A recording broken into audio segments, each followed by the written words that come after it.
Thank you for joining us. We had a little issue with our recording this morning. Actually, Gail Sones, our Montgomery County Master Gardener, who is a compost specialist, will be starting off, once the video commences, she'll be starting off on types of composting bins and their needs and pros and cons. And without further ado, Miss Gail Sones. The problem with having an open pile is the critters getting into it. So it's nice if you have some sort of method of containing. Or you may choose to purchase a bin.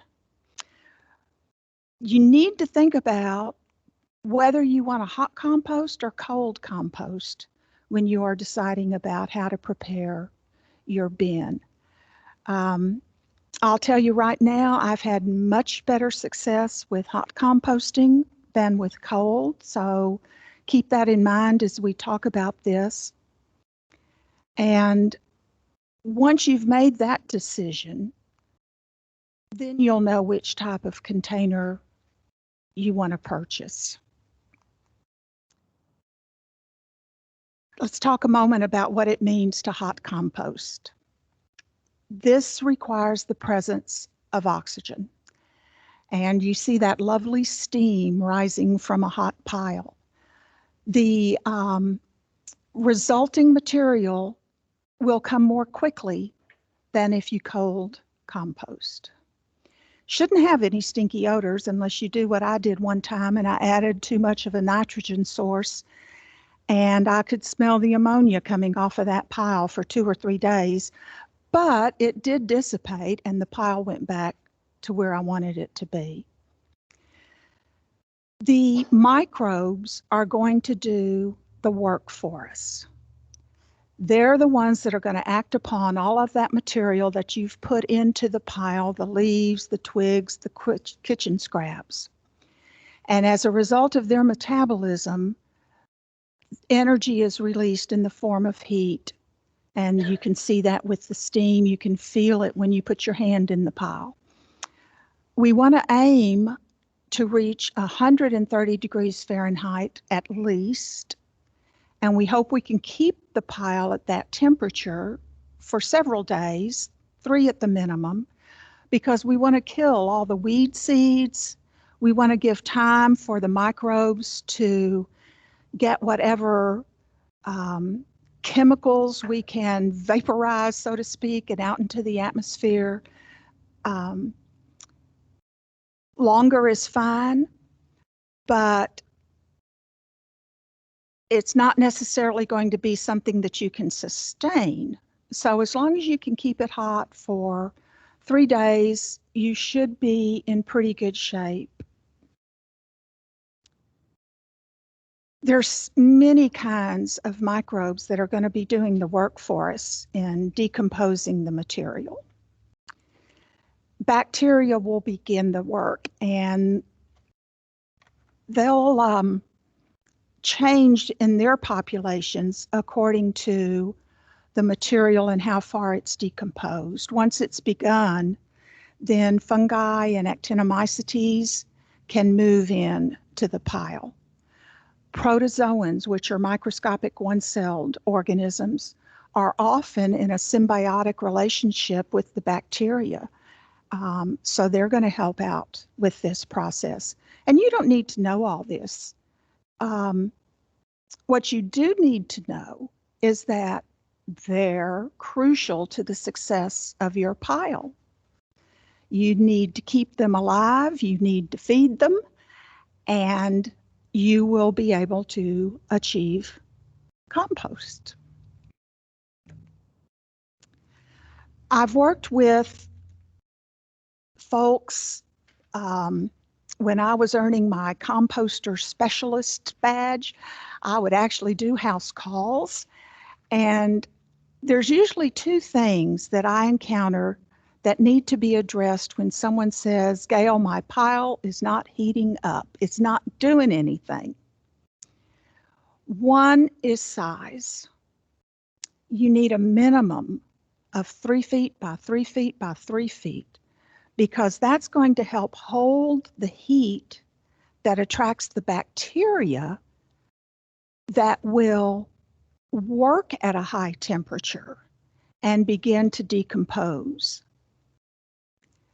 I visited with a gentleman who was very proud. He showed me a photograph of the rows he had made of compost material on his acreage. But beautiful as they were, they didn't have the volume to retain that heat. And he was very disappointed when I had to suggest to him, you need to rake all of this material together.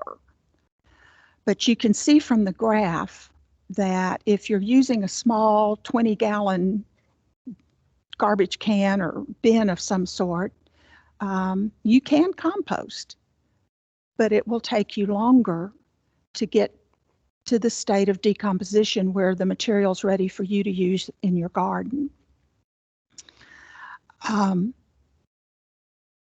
You may have heard of commercial piles that actually do catch on fire. I don't think that's going to be a problem in backyard compost bins.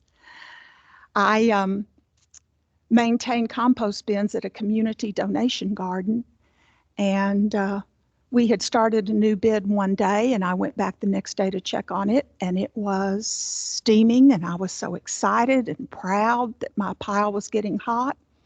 But when I checked the temperature, I was at 174 degrees. That worried me. So I got out the hose and cooled it down. Where are you going to put it is often a question that I'm asked. So there's a few things to think about. You want to put it on moistened bare ground and the microbes will find your material. The kitchen scraps that you may be placing in your pile already have some of those microbes. That's why that lettuce has wilted in your refrigerator. You may have heard about or seen advertised products that say they will activate your pile or inoculate your pile. I don't think they're necessary. You could, if you wanted to make sure you get off to a good start, throw some additional soil or leaf mold if you've had some leaves in bags, or even a handful of commercially prepared compost if you've been using some of that. That will introduce microbes into your pile so that decomposition can begin. You may need access to a water source. We all know what it's like here in the summertime. And you want to keep the material the consistency of a wrung out sponge. So make sure you can get to your pile with the water hose. And you want to put it in a handy place for carrying materials to and from the pile. I thought I was being real clever one year and put my pile in a corner of the backyard, forgetting that to get there I had to go up and across and then down the deck. And that's a lot of hard work with a wheelbarrow. So next year I moved it. Doesn't really matter if it's in sun or shade. If you've got the minimum size of 3 by 3 by 3, the process will occur. And if you've got that minimum size, it will still occur during the winter months. Now, perhaps not during the February storm that we experienced, but when the microbes encounter either very hot or very cold temperatures, they can form spores and just wait it out until things feel good again. And finally, you want to allow space for turning the pile. You need to have space to set the material as you turn it, and you also need to have space to work that bedding fork so that you can turn it efficiently. So let's talk about what to put in it. I'm sure most of you are familiar with the fact that compost depends upon brown stuff and green stuff. So we have to figure out what makes brown stuff brown and what makes green stuff green. The definition is based upon the ratio of carbon atoms to nitrogen atoms in the material. You'll see varying ratios depending upon the sources that you may study. Brown is usually described as a material that has more than 20 to 30 carbons for each 1 atom of nitrogen, and we consider that a carbon source. A green material would have less than 20 to 30 carbon atoms to each 1 atom of nitrogen, and we consider it a nitrogen source. I probably haven't had much luck answering that question for you, have I? You may still be wondering. I still don't know what's brown and what's green, so let's take a look at a little more closely. Your carbon-rich materials, your brown stuff, are usually going to be dried material. All of that plant material that you had to trim off after the freeze is an example of dried material. The plants you pull out of the garden at the end of a growing season may be fresh green material, or they may be dried material if you moved it over to the side and left it lay in place. Brown material will decompose more slowly than the green, but it is providing energy. Just like we enjoy eating carbohydrates to provide our bodies with energy, the microbes want to have some carbon materials for their metabolism. But if you have too much brown material, if you make a pile only of fallen leaves, that's going to slow down the process. You will get to compost, but it will take longer than if you mix in some of the green material. Here's some examples of carbon materials.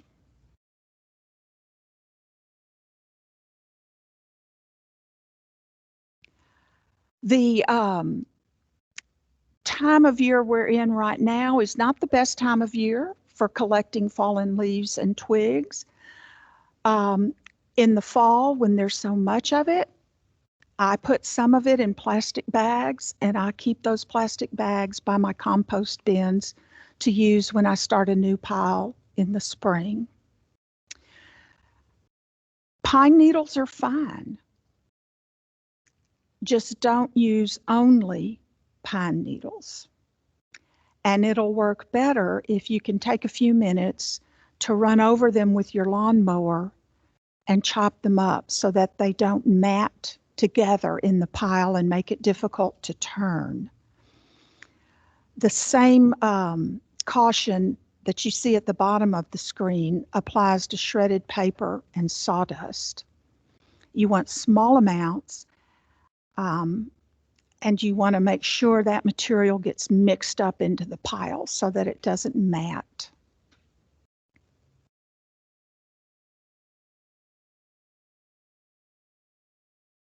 Green stuff, our nitrogen-rich source of materials, would be any fresh organic material. So if you're pulling out the tomato plants come June when it gets real hot and take them directly to your compost pile, that would be considered a nitrogen source. These materials are going to decompose fairly rapidly, and these are the materials that are going to be responsible for heating up the pile because the microbes are using that for their metabolism, for reproduction, and they're giving off heat, and you're making a lot of progress in the decomposition progress. So here are some examples of a source of nitrogen. I put in my coffee filters and the labels on my tea bags. Doesn't bother me when I get to the end of the process and I might see a staple Sometimes those plastic labels from the avocado rinds and the apple peels make it all the way through the process. I'm a little more picky at that community donation garden I mentioned to you because we are a teaching garden as well. And so I want my compost piles to be absolutely beautiful and free of those sorts of things, but it really doesn't make any difference. The eggshells may never completely break down. You may always see flecks of white eggshells, but hopefully they're going to be contributing some calcium. Caution you about fresh grass clippings. Again, they need to be mixed up so that they don't mat together and make turning the pile so difficult. I already mentioned the fresh spent plants.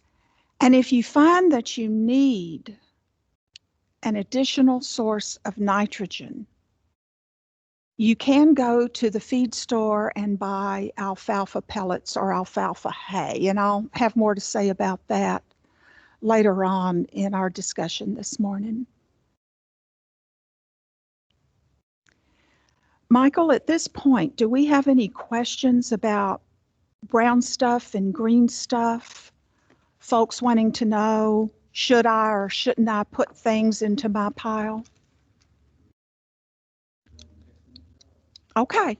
Well, if something occurs to y'all as we continue, don't hesitate to put it in the chat. So I mentioned to you that in working with folks in their piles, I found that two factors tend to be the ones that get askew in getting a pile to heat up. One was temperature, and one is the carbon to nitrogen ratio in the pile. So we need to consider that for a minute or two. You want to aim for 2 to 3 parts of brown material to 1 part of green material by volume. So if you're putting together a new pile, you would aim for a layer 2 to 3 inches tall of brown material. And then you put in a layer 1 inch tall of green material. It sounds easy enough, but your green material may be in a form that doesn't lend itself to a nice 1 inch layer. If you've got coffee grounds, for example, they're not going to layer up. Another way to consider how to get that ratio is equal amounts of brown and green by weight. Well, that might not help much either. I don't keep a bathroom scale in my house, much less out in my backyard, because I don't want to have anything to do with what I weigh. So my best advice to you is to just get started and build a pile. If you've done some composting in the past and it hasn't gotten hot, well, I've given you 2 things to look at. If you overdo it, as I mentioned earlier with the nitrogen, it'll stink for a little bit, but that'll go away. And if you get too much brown material, you'll know it because it's not heating up and the pile looks dry. You can tell that decomposition is not occurring and you need to add some nitrogen-rich material. Once you have those materials in your pile, you need to mix them up. You are not preparing a lasagna. You are preparing a tossed salad. And you want to add some water as you build the pile to make sure that those microbes have what they need.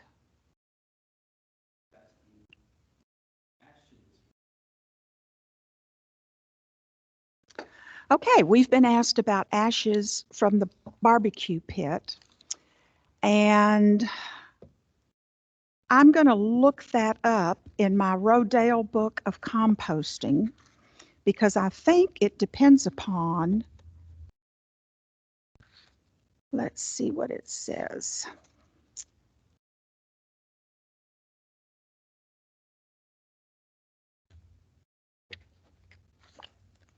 Sorry for the delay, folks, but there's quite a bit of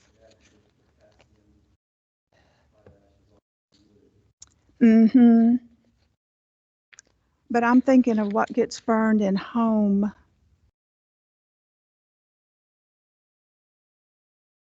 Many of them are listed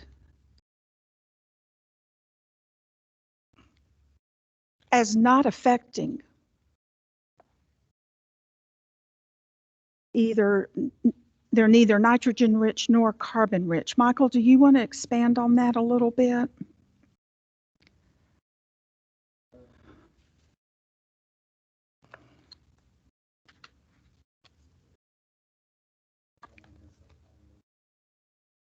Okay.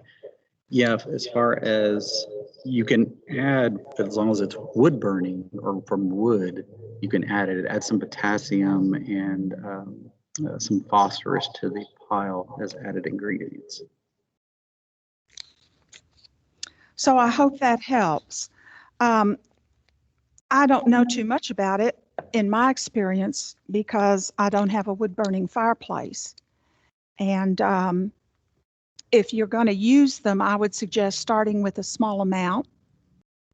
And if you get good results, then use them again.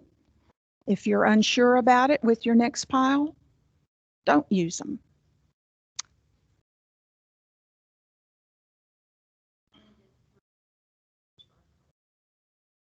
Okay, my colleague has.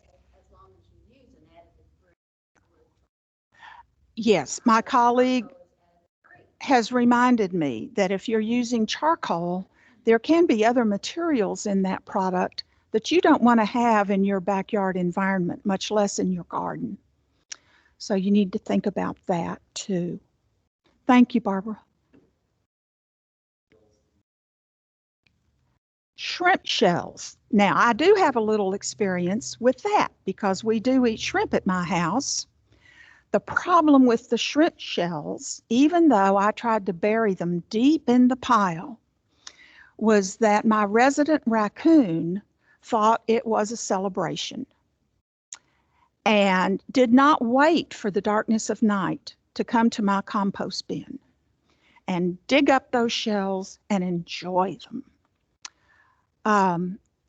So if you think you can keep their aroma covered, then sure, that would be excellent.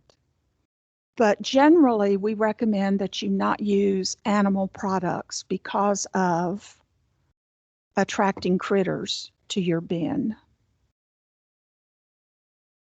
I might soak those in water and then use the water or something. So that leads us to my next point. You do need to avoid some materials. Cooked foods aren't going to provide you with much nutrition, so to speak. You want to avoid the weeds seeds. Now, if you have a lot of weeds and you want to compost it, go for it. But do understand that you're going to have to get that pile hot and keep it hot for several days. Otherwise, when you spread that compost, those weed seeds will sprout. I've also made the mistake of putting into the compost pile the ivy vines and syngonium vines that escaped into my yard. And I thought I had torn them up into little bitty pieces, but there they were in my compost bin a week later, sprouting and growing ever so happy. So be careful about those things too. I'm also asked about ants quite a bit. And I've learned from my master gardener colleagues that one thing you can do is sprinkle around your bin a very strong smell, such as that from chili powder Or we made a mistake and bought Tony Chachere's bold Creole seasoning, which was too bold for us. So I sprinkled that around the bin. But I'd rather my garden smell like cinnamon. So I sprinkle cinnamon by a big container at Costco or Sam's and use that. It won't necessarily discourage the ants completely. It does seem to discourage the squirrels a little bit. You have to replace it frequently, but I do keep it handy. I leave it right there by the bin and sprinkle it around, and I also sprinkle it into my container plants because this time of year those squirrels are into everything, as my colleague says. Yes, it's very maddening. Also, a discouraging method for ants is to turn your pile. So while I'm not going to tell you that you must turn a pile at a certain interval, I can share with you that the more often you turn it, then the less opportunity for those ants to take a hold in your bin. So let's get started with whatever you have. Kitchen scraps. If you don't want to go out to your pile to empty your kitchen scrap pail every day, put it in the refrigerator, especially if you've got a garage refrigerator. I've known folks that freeze their kitchen scraps. That seems to work. That photograph on the right shows the first pickup of all our dead plant material after the freeze. We had 2 more equal sizes, much too much for me to keep and try to compost in my backyard. But as I mentioned to you earlier, in the fall when you have a lot of leaves, if you do have the space to keep them in a plastic bag, and then you have them throughout the year as you need more brown material, that would be great. Now that it's spring, and if you've had all your frozen material picked up, brown material may be difficult to come by. One of the reasons I compost, and there are many, but one of them is because I want to have a source that doesn't cost me anything. So I'm kind of loath to have to buy alfalfa pellets or go to the feed store and buy the pelletized sawdust that they use for animal bedding. But those, if you want to get started, may be what you have to do. If you don't have enough for a 3x3x3 size, that's fine. Go ahead and get started. And as the material becomes available, just add to that pile. We're going to be mowing our grass pretty soon, and you'll have all of that fresh green material. And trimming shrubs, if you can get it into a smaller size, will work in your compost pile. Leaving those branches long makes turning it a little more difficult, but you can certainly do it. I like to strip the leaves off the twigs, make it a little easier to handle the pile. So, as I've mentioned before, when you get started, bury those kitchen scraps to try and discourage the critters from coming. Plus, that puts that nitrogen-rich material in contact with the microbes that are in your soil, in your compost bin. It's not soil yet, so that they can use it for their metabolism. And whether you turn or not and how often, again, is up to you.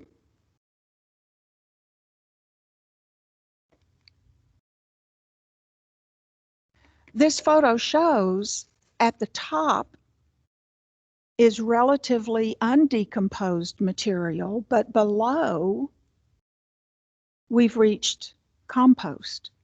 Compost will occur if you never turn that pile, but it may take you a year to get to that material at the bottom. If that's fine with you, then great. I'm fortunate at the community donation garden that we have volunteers and I get help with turning the compost piles there. At home, mine, after it gets started and has been hot, may get turned 3 or 4 times before I'm ready to use it. I like to use the compost I make on my house plants because they're the ones that are most stressed. If you start turning it and you decide this isn't for you, that's okay. Just let it stay there, and eventually it'll reach a point where you can use it in your garden. As I said, there's a lot of reasons for composting, and I want to encourage you. I don't want to discourage you, so I am encouraging you to try it out if you haven't already done so. I think you will find it's not difficult and the benefits are extremely great for your garden. So let's talk a little more about tending this pile, what may help you reach compost. I spoke briefly already about the need for heat. I want to say a little bit more about that because, again, you will get to compost more quickly if you achieve a higher temperature. You can see from the graph how that's going to work. Now, once you've had a cycle of it getting hot and cooling off and you've turned it, you'll be able to look at that material and see how much it's broken down. You probably will be able to recognize some of the material that you began the pile with. Avocado skins take a lot of time to decompose. You might want to take it through another heat cycle. And you can do that by making sure you have a nitrogen source. And then you'll get another curve up on the graph. And the decomposition will increase again. Another master gardener and I once had a race to see who could get to compost most quickly. And he beat me. And one reason was because he took his pile through a second heat phase. And I didn't know to do that. So if you've taken this seriously, I'm sharing that with you. If your pile doesn't heat, and again, I'm mentioning this because this is a common problem, you need to consider the size. We want that minimum 3 by 3 by 3. And you want to consider the carbon to nitrogen ratio.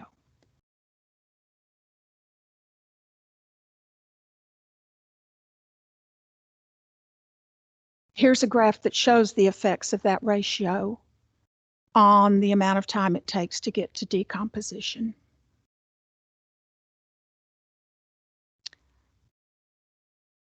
If you don't get up beyond 140, that's okay. And if you can't keep your pile hot for 3 days, that's okay. You're still going to get to compost. I mentioned that green stuff is often a problem. Some sources that you can buy are alfalfa pellets, cottonseed meal, Or let your nearest coffee shop know one morning that you'd like to come by at the end of the day and pick up the grounds. And everyone I've spoken with has been happy to share. I understand that McDonald's will share too. Just be prepared. That bag is going to be heavy. And I've had to drag it across the parking lot to my car. Yes, sir. I have another question.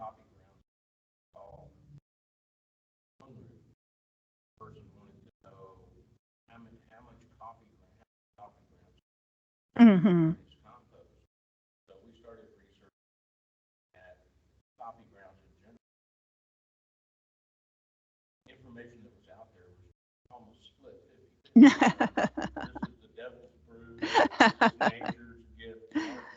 Yes.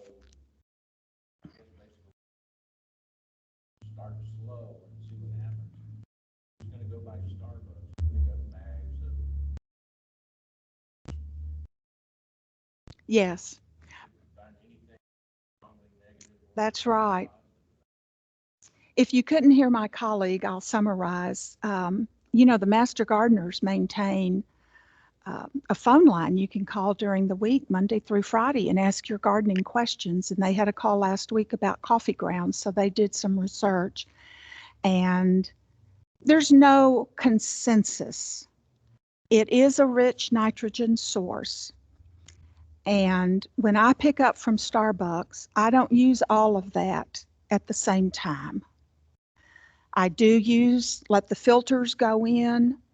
Um, the ones from the individual brew cups don't always break down in a timely manner. So it's easy enough to pick those out of your compost. But the phone room just advised that person to start slow, try it, see how it works for you. And I've kept the extra coffee grounds in a metal garbage can with a tight fitting lid because evidently my raccoons and squirrels like a good cup of coffee in the morning. Um, so you'll have to have a tightly closed plastic bag or some way of storing the extra coffee grounds. Yes, they are considered. Yes, my colleague reminded me of a good point. While you can often distinguish between carbon-rich and nitrogen-rich materials by the color, not so with coffee grounds or tea leaves. They are brown in color, but they are nitrogen-rich and considered a green material for your compost bin.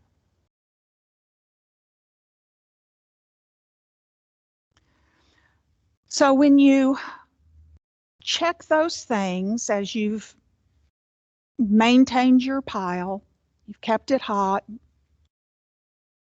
then you're ready to do the first turn. You don't have to run out there. You can let it go a while. But you do want to turn it if you can. And the nice thing about these wire bins is that there isn't a bottom, so all you have to do is shimmy it a little bit and lift it up. And then set it to the side, and you're ready to transfer the material from its original space to its new space.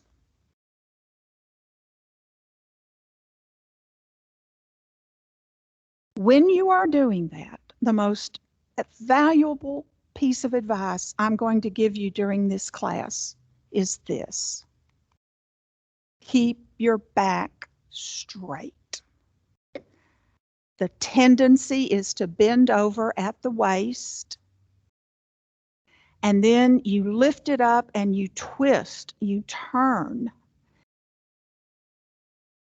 I know of what I speak because my husband is a chiropractor. And there's a lot of folks out there that don't bend at the knees and use their legs to lift the weight.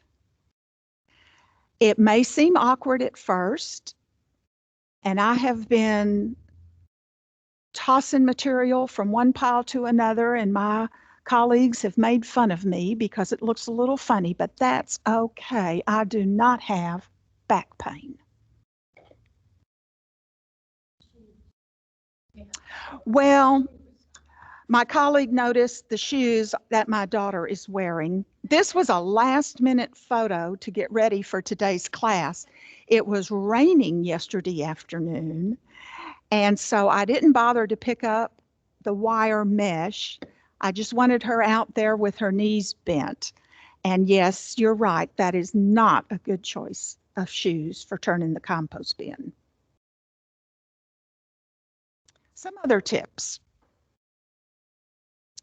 You will see a variety of bedding forks available. I did not know until I got involved in composting that square tines and round tines may have different advantages. I just went to the store and bought a pitchfork, as I called it. But if you are so inclined, you can research this on the internet. There are lightweight plastic bedding forks that make turning pretty easy. But as you turn, check that moisture level. As I said earlier, you want it to have the consistency of a wrung out sponge. And if it's too dry, you'll add water. If it's too wet, you'll add some brown material. I've already mentioned, more often the pile is turned, the quicker decomposition will occur. And one reason for that is that you're introducing oxygen into the pile. Those microbes need oxygen for their metabolism. I guess this would be a good point to make that at this point in our presentation, that if it smells bad, I mean rotten bad, then you know your pile doesn't have oxygen. You've gone anaerobic. There's a different set of microorganisms that are active in there. They're fermenting the material. And it's a good thing you're turning it so that you can introduce that oxygen back into the pile and think about, well, how did this go wrong? Most often it's because the material was too wet and the oxygen couldn't get through the water molecules to get to the microbes.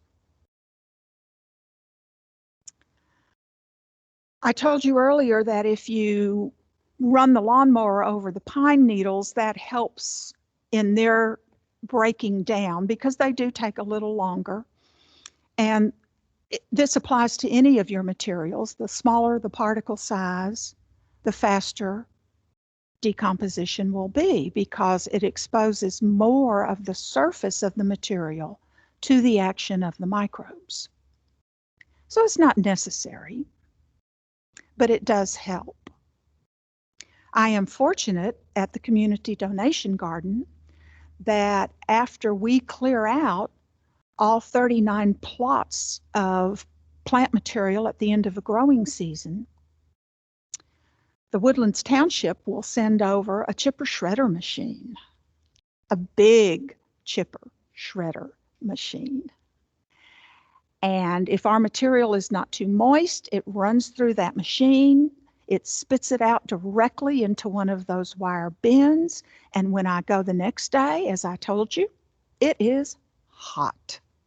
And I haven't worried about the carbon to nitrogen ratio. I've just put in the material that came out of those plots and we get hot. So I've learned that particle size can really impact the rate of decomposition.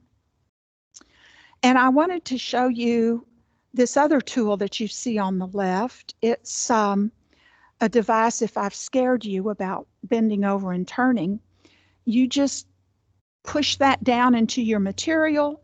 And as you can see, when you raise it up, those, what would we call those at the bottom?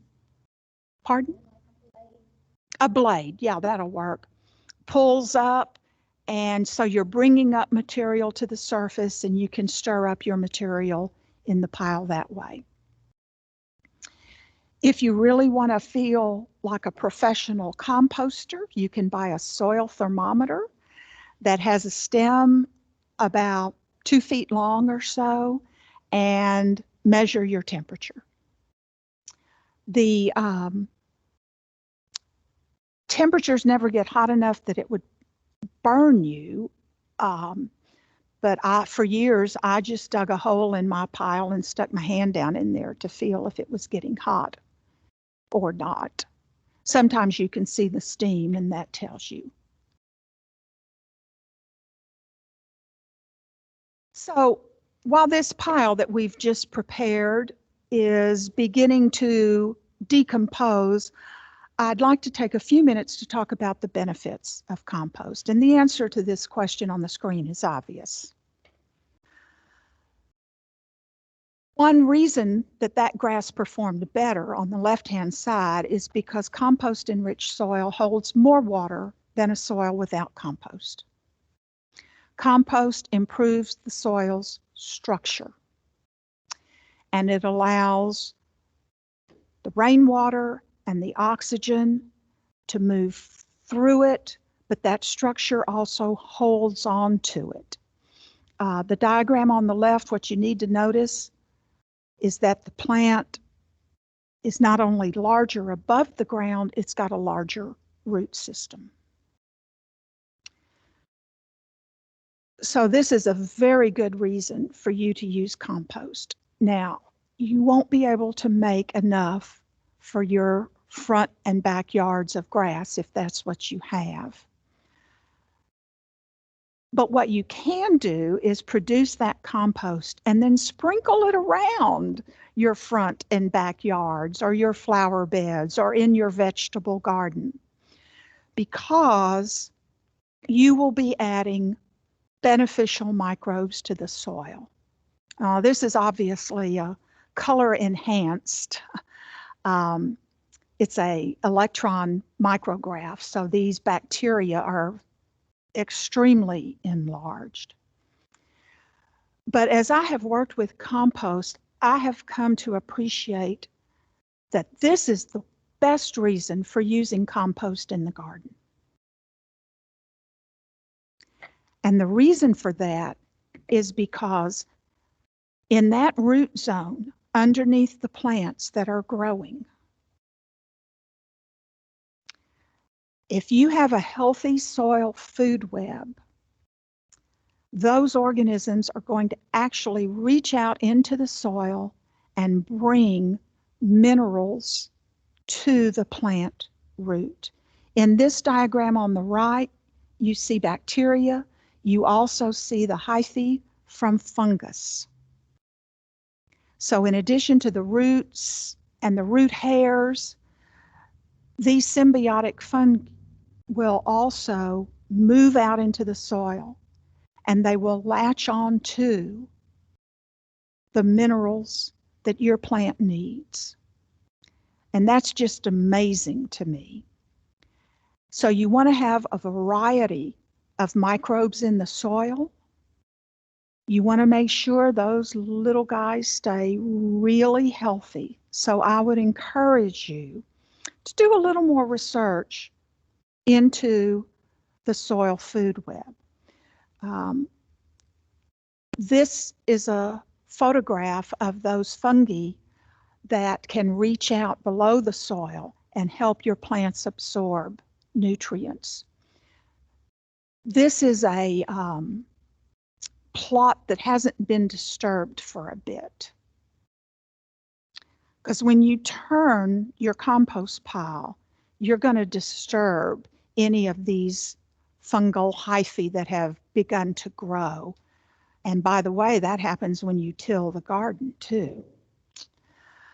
But I wanted you to see this because I have been with master gardeners when we've toured commercial composting facilities, and they've seen this on a pile, and instead of recognizing it for what it was, they thought it was a problem. But it's not. This is what you want to achieve in the soil of your garden. One of the books I'll recommend at the end of this class goes into detail about this. It's called Teeming with Microbes. It's an easy read. It's a great read. It helped me a lot, not just with compost, because that's not the focus of the book. The focus of the book is increasing the productivity of your gardens. This diagram of the soil food web is one I wanted you to see because there's such a variety of organisms. We don't often think about them. But if you keep them healthy, then your plants will be healthy. I want to mention, you see two drawings of nematodes there in the center of the food web. You may already know, but it is worth remembering there are predatory nematodes that go after those devilish ones that attack our tomato plants. But you're only going to have a healthy food web in the soil, a variety to help your plants, if you encourage that food web. So to me, this is a very good reason for using compost. And again, it doesn't take much. You can just sprinkle compost into an area to try and establish those populations. Yes, there will be some harmful microbes in the soil. But if you've got a nice balance, it'll be okay. So to summarize the benefits of a healthy soil food web, we know that the nutrients are retained in the soil, they're there in the right form and the amount, soil structure is improved, and you can affect soil structure only by the biological action of those microbes. You can suppress disease-causing organisms, and many toxic compounds are decomposed. The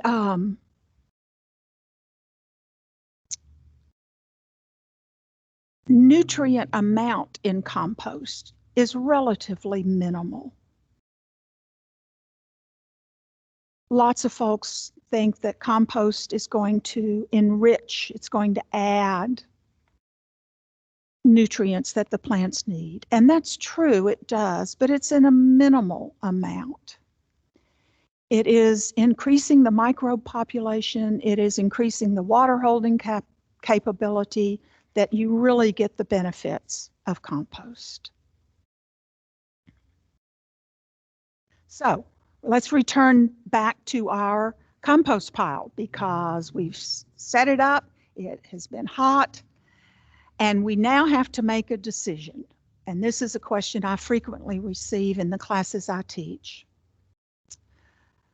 I want to keep adding my kitchen scraps. Well, at some point, you're going to have to stop because you need that material to decompose and you need that compost in your garden. So that's up to you to decide when you stop putting your kitchen scraps in the pile and let the composition change and continue. And that's when you start putting those kitchen scraps in a refrigerator or a freezer for the next pile. A lot of folks that compost keep two piles going. If we look at this pile on the screen as our first pile, and we've decided it's big enough, it's gone through a heat phase, now I'm going to turn it and let it age and mature, then we would set up a second pile and start putting the kitchen scraps and the brown material that we have in the second pile. So if you've got room to do that, I would encourage you to think about that particular process. So how do you know when it's ready? There are several factors you can look at. It doesn't look like the material that you started with is probably one of the most obvious clues that the leaves have broken down and you can't recognize any material other than those eggshells or the avocado skins and avocado seeds. It should have a dark color, should be crumbly in structure. Often you'll read in the resources that it will have an earthy smell. We're all familiar with that smell when our neighbors have compost applied to their yards. But I've learned that that smell is due to the actinomycetes, and they don't live long in a compost bin. So once they've done their work, there may not be a smell, but that's okay. As long as it's not smelling nasty, you're in good shape. You could buy some pH paper and generate a little compost water and check the pH. Maybe you've turned the pile several times. That would be an indication that it might be ready, or maybe several months have passed. It's nice if you can make a note on a calendar when you start a pile. But maybe you haven't. So you use all of these factors. The risk in using it when it's not ready is that the pH may have a negative impact on your garden. Depending upon what you're growing, it may be too acidic, too basic. Or that the microorganisms are still very active and they draw nitrogen out of your garden. I know that I had that experience once in buying very cheap mulch. I think it was after a hurricane when they were putting all of the debris from the hurricane into mulch, and it just pulled the nitrogen out of the soil around my azalea bed, and it took me a couple of years to correct that mistake. So if you want to do something else to make sure that your compost is mature, you can try to sprout seeds in it. Gather a half cup or so of your compost, put it in a jar with a couple of cups of water, shake it up, let it soak overnight. Then the next day, moisten a paper towel with that water and put some radish seeds on it. Moisten a second paper towel with distilled water.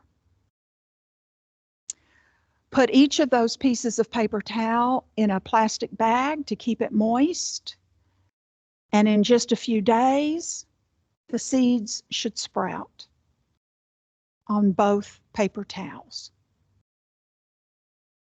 If the seeds that were on the towel with compost water don't sprout, that tells you, oops, that compost isn't ready. But you've got to do the second paper towel with the distilled water to make sure your seeds were still viable. If you do only the one in compost water, it could be that they didn't sprout because the seeds were too old. When I took out this package of radish seeds, it was packed for 2018, so they're of no use to me anymore.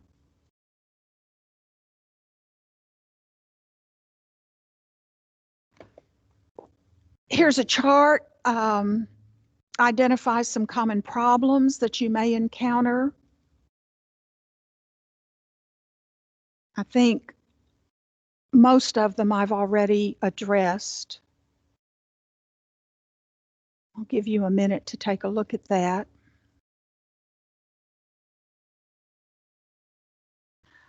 One more comment about odors.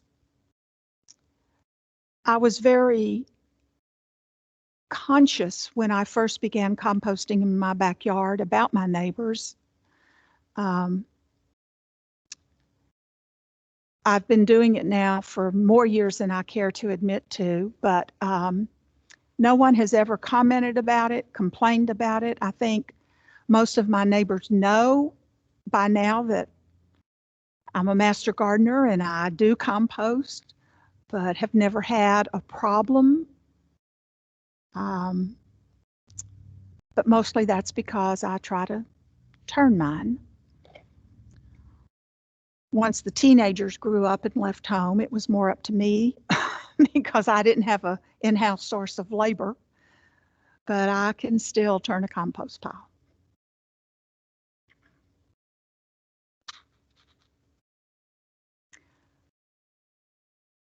Here are the references that I want you to notice.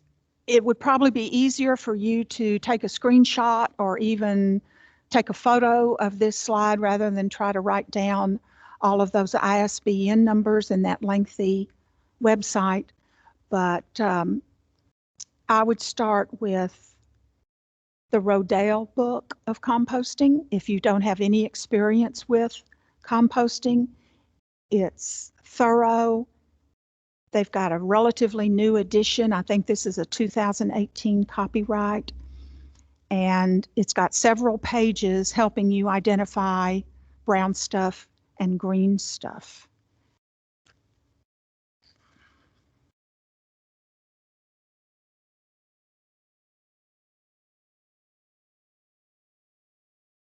This is Felder Rushing. He was a Southern gardener, wrote a number of books, just a really experienced, nice, helpful gentleman. And if at this point, if you think this process is too complicated, Felder has a suggestion for you. Stop throwing this stuff away. Pile it up somewhere.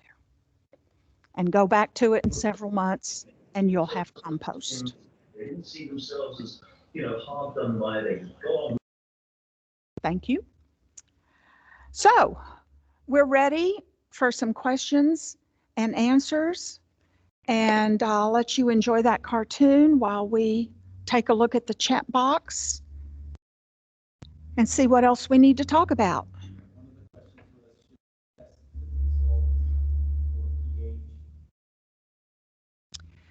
We're asked if we should test the results for pH or other levels. If you want to be sure that your compost is ready to be put in the garden, yes. You can find inexpensive pH paper.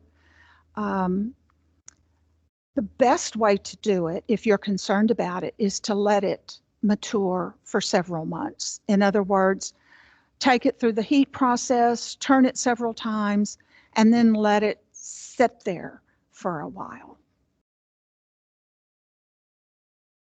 Now, I'm too impatient a gardener for that. I want to get that compost out into my flower beds because I'm still trying to grow azaleas. I know I shouldn't, but I love them.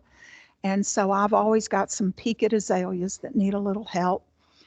Or again, my house plants, because it's such a stressful environment for them to be inside.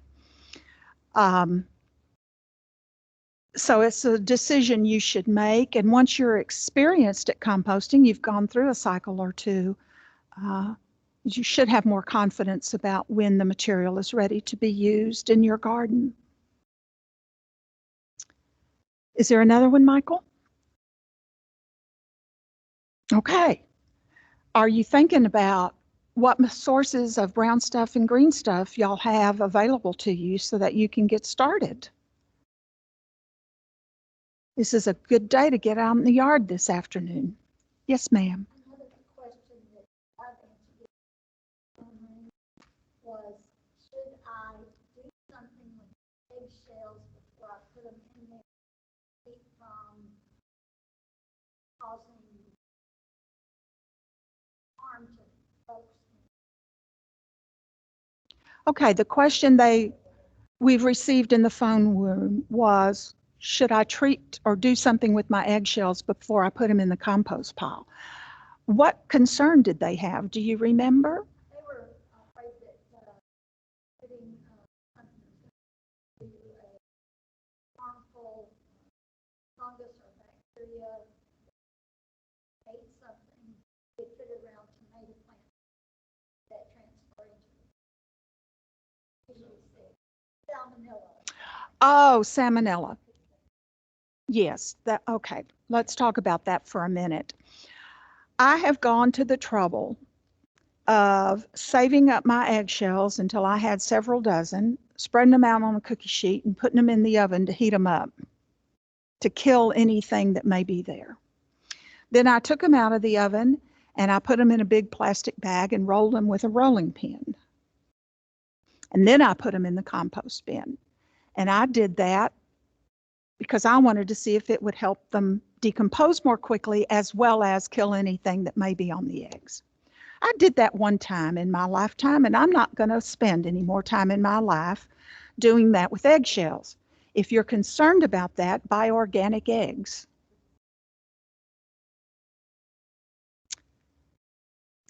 Anything else? Don't be shy.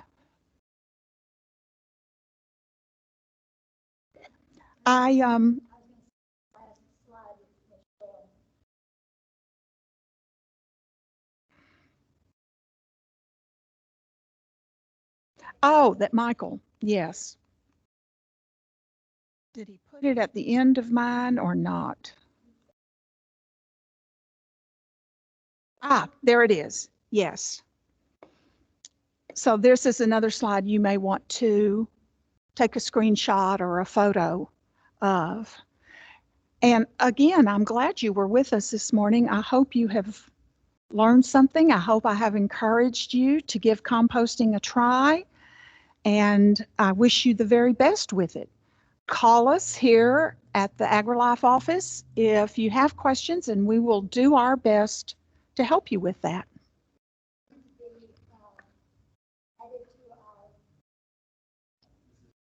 This is recorded and they can go to all three areas or places. Okay, I've learned that we've recorded this session, and so you can they will automatically receive a link to the recording.